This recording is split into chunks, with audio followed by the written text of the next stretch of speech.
Rupgaon resort প্রকৃতির কোলে গড়ে ওঠা এক শান্ত ও মনোরম অবকাশ কেন্দ্র। সবুজে ঘেরা পরিবেশ, নির্মল বাতাস ও গ্রামীণ আবহে এটি হয়ে উঠেছে বিশ্রাম ও বিনোদনের আদর্শ স্থান। পরিবার, বন্ধু কিংবা প্রিয়জনের সঙ্গে কাটানো প্রতিটি মুহূর্তকে করে তোলে আরও স্মরণীয়। এটা হচ্ছে নলেজ এক্সচেঞ্জ সেন্টার। এখানে থাকার ব্যবস্থা আছে, খাওয়ার ব্যবস্থা আছে। এখানে আপনি নাইট স্টে করতে পারবেন, ডে লং এ স্টে করতে পারবেন, বেড়াতে আসতে পারবেন ডে লং এও।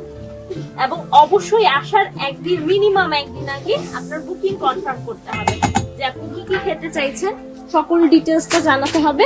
আমাদের দেয়ালগুলোতে খনার বচন লেখা আছে।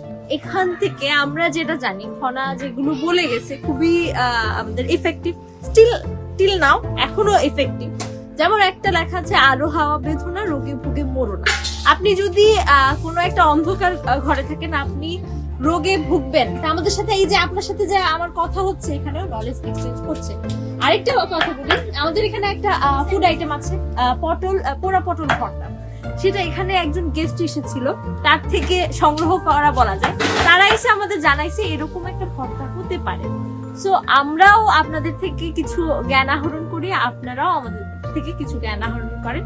এইভাবেই হচ্ছে এটা কথোপকথনের মাধ্যমে। অবশ্যই এই জন্যই আমরা এটাকে নলেজ এক্সচেঞ্জ সেন্টার বলি।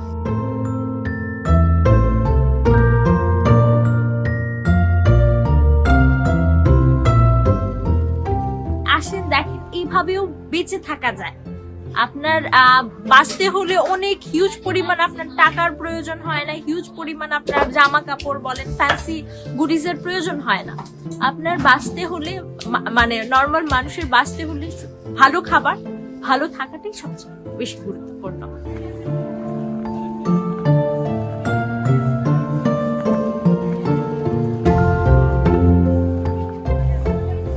আমাদের কাছে জানতে চাইলে যে এটা কিভাবে তৈরি করতে পারেন, যদি কেউ কোনো রকমের কারো প্রয়োজন হয়, অবশ্যই আমাদের সাথে যোগাযোগ করলে আমরা খুবই খুশি হব যে এরকম প্ল্যাটফর্ম তারা তৈরি করতে চায়।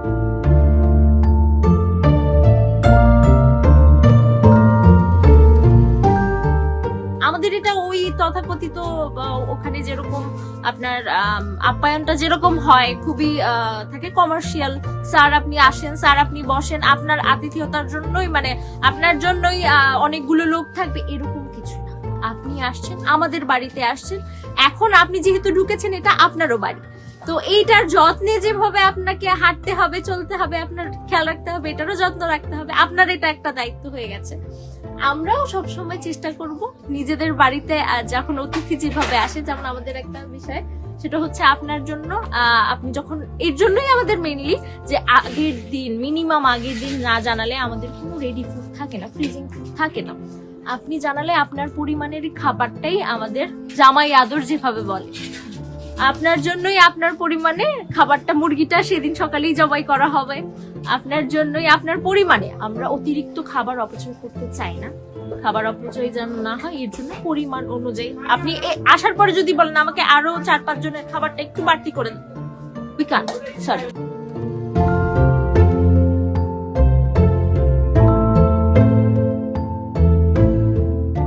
যিনি ওনার, ফাউন্ডার রূপগাঁওয়ের, ব্রাত্য আমি। করোনাকালীন সময়ে তার হচ্ছে চিন্তা আসে যে মানুষের কাজটা কি। তো ওখান থেকেই হচ্ছে যে মানুষ এভাবে তো যন্ত্র হয়ে যেতে পারে না, কারণ 9 to 5 জব করে তারপর বাসায় এসে আপনার নিজের জন্য কোনো মানে শান্তি, কোনো প্রশান্তি নেই।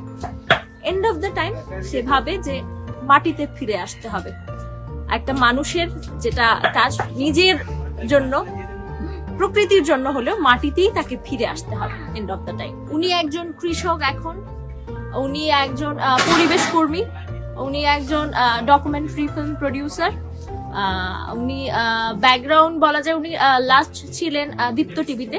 এরপর সে জব সাইট থেকে কুইট করেছে 2021 সালে। কুইট করে এটার উপর টোটালি হচ্ছে চিন্তা ভাবনা ছিল। এর আগে আপনার ফার্স্ট দিক সিসিমপুর ছিল, বটতলা নাট্য সংগঠন, সেটার ফাউন্ডার মেম্বার হিসেবে ছিলেন। তারপর হচ্ছে এরপর 71 টিভিতেও ছিলেন। সো এর লাস্ট যখন কুইট করেছে তখন দীপ্ত টিভিতে ছিল।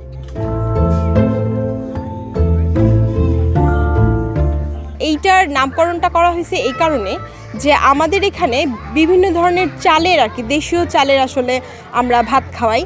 তো এই কারণে দেখা গেছে ভাত কিংবা খিচুড়ি কিংবা দেশীয় হচ্ছে আপনার দেশি মুরগি, তারপর দেশি হাঁসের ডিম, দেশি মুরগির ডিম, আপনার এই যে মানে এই বিষয়গুলো সম্পর্কে যারা এখানে আসেন তাদেরকে আমরা এটা জানাতে চাই যে আমরা আসলে এই ধরনের চালের, কারণ এখন বাংলাদেশে অনেক বাচ্চারাই আসলে যারা নতুন প্রজন্ম তারা আসলে অনেকেই জানে না দেশি চালের নামটা জানে না বা কী ভাত খাচ্ছে সেটা তারা বিশেষ করে মানে এই মৌসুমে কোন কোন মৌসুমে কী ধরনের চাল উৎপাদন হয় সেটা সম্পর্কে অনেকের ধারণা নেই।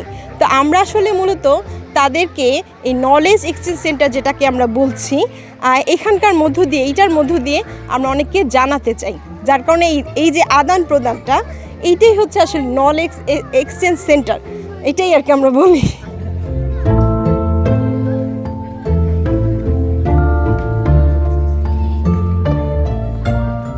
আমাদের এখানে হচ্ছে সারাদিন ব্যাপী একটা ডে লং প্যাকেজ আছে, সকাল থেকে সন্ধ্যা পর্যন্ত। আর আরেকটা হচ্ছে আপনার সকাল থেকে সন্ধ্যা পর্যন্ত যে প্যাকেজটা সেটার মধ্যে আপনার সকালের নাস্তা, দুপুরে হালকা একটা শরবত থাকে নাস্তা আর কি, আর দুপুরবেলা হচ্ছে আপনার ভাত, দেশি মুরগি, তারপর হচ্ছে সবজি, ডাল, পঞ্চডাল, 5 ধরনের ডাল মিক্সড করে আমরা হচ্ছে পঞ্চডালটা তৈরি করে থাকি। আপনার 2 পদের ভর্তা, সবজি, তারপর হচ্ছে আপনার ভাত, লাল চালের ভাত, বিভিন্ন ধরনের যেই মৌসুমে আর কি যেই ধরনের মানে চাল আসে সেই ধরনের চালের উৎপাদিত আর কি আমরা হচ্ছে ভাতটা রান্না করে থাকি। খিচুড়ি হয় সেখানে, তারপরে হচ্ছে আপনার দুপুরে আর হয় পায়েস, বিকেলে হয় হালকা নাস্তা, মুড়ি মাখা, চা, সকালেও আমরা নাস্তার পরে চা দিয়ে থাকি। এটা হচ্ছে সারাদিন ডে লং প্যাকেজ। আপনারা যদি কাস্টমাইজ করে খাবার নিতে চান, যেমন আমরা শুধুই সারাদিনে থাকবো কিন্তু হচ্ছে আমরা দুপুরে খেতে চাই, তাহলে আমাদের হচ্ছে আপনার সারা দিনের হচ্ছে একটা চার্জ দিতে হয়, স্থাপনা চার্জ। এটা আমরা আসলে নিয়ে থাকি এই কারণে যে আমরা আসলে বাঁশের যে এত বড় একটা স্থাপনা তৈরি করেছি, আমরা আসলে যেহেতু নিজেরাই কাজটা করি সেক্ষেত্রে আমাদের এই স্থাপনার এক ধরনের আসলে বছর শেষে এক ধরনের স্থাপনা ব্যয় খরচ আছে, যার কারণে আমাদেরকে আসলে স্থাপনা এটা নিতে হয়, চার্জটা নিতে হয়।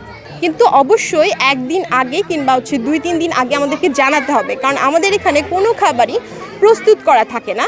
আমরা যেহেতু এটা রেস্টুরেন্ট না, এটা যেহেতু আসলে একটা আমরা যেটাকে বললাম যে নলেজ এক্সচেঞ্জ সেন্টার, এখানে বিভিন্ন ধরনের কর্মশালা হয়, প্রাকৃতিক চিকিৎসা বিষয়ক কর্মশালা প্রতি মাসে হয়, এখানে আরও যোগা আরও বিভিন্ন ধরনের কর্মশালা এখানে হয়ে থাকে।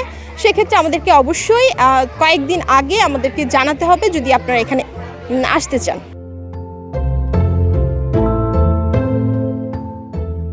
কুড়িল হয়ে তারপর হচ্ছে আপনার কাঞ্চন ব্রিজে চলে আসবেন, তারপর হাতের ডান দিক দিয়ে আপনার নেমে ডেমরা যাওয়ার যে রুটটা সেই রুট ধরে আপনাকে হচ্ছে জাহাঙ্গীর ঈদগাহ বাজারে চলে আসতে হবে। তারপরে আপনার এখানে বাঁশের বাড়ি বলে বা কাঞ্চন ব্রিজের নিচে যখন আপনারা নামবেন তখন যদি আপনারা অটো স্ট্যান্ডে করে লোকাল ট্রান্সপোর্টে যদি আসেন তাহলে আপনারা লোকাল যারা আর কি এখানে অটো বা সিএনজি যারা আছেন মানে চালক যারা আছেন তাদেরকে আপনারা জিজ্ঞেস করে আসবেন যে এখানে ঈদগাহ আমরা যেতে চাই বাঁশের বাড়িতে। মানে আমাদের রূপগাঁও নামটা অনেকে চেনে না, তবে বাঁশের বাড়ি বললে এটা সবাই আর কি নিয়ে আসতে পারে।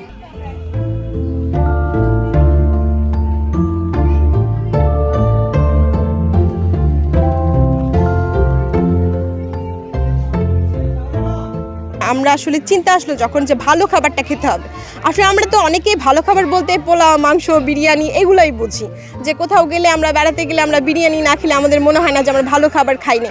তবে আমরা আসলে করোনাকালীন যখন করোনা হচ্ছিল তখন অনেকেরই খাবার নিয়ে এক ধরনের চিন্তাভাবনা তৈরি হচ্ছিল যে আমরা যে খাবারগুলো খাচ্ছি সেগুলো আমাদের রোগ প্রতিরোধ ক্ষমতা কমে যাচ্ছে।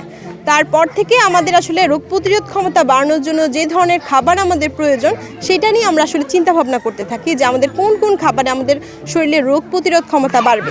বিশেষ করে এই স্বপ্নটা হচ্ছে আমার হাজব্যান্ডের, মানে ওর আসলে এই স্বপ্নটা ছিল যে আসলে খাবার নিয়ে ওর এক ধরনের চিন্তা ভাবনা তৈরি হয় এবং মানুষের কি কাজ সেটা নিয়ে ওর চিন্তা ভাবনা তৈরি হয়।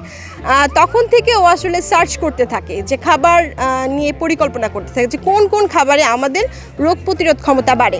তখন ও যেহেতু গ্রামের ছেলে, ও ছেলেবেলা থেকে অনেক কিছুই আসলে খেত এবং পেত, সেখান থেকে আর ও আসলে এটা রিসার্চ করতে করতে আর কি এখানে চলে আসে যে আসলে আমি গ্রামেই ফিরে যাব, সেটা যেখানেই হোক না কেন, সেটা নিজের রুটে হোক কিংবা হচ্ছে অন্য যেখানেই থাকুক না কেন, সেখানে আসলে গ্রামে আসলে মূলত প্রত্যেককে আসলে যেতে হবে। আমরা আসলে শহরে যেহেতু বসবাস করি অনেকেই, শহরটা আসলে আমাদের বাসস্থানের উপযোগী জায়গা না, সে কারণে আমরা আর কি গ্রামে ফিরে আসলাম।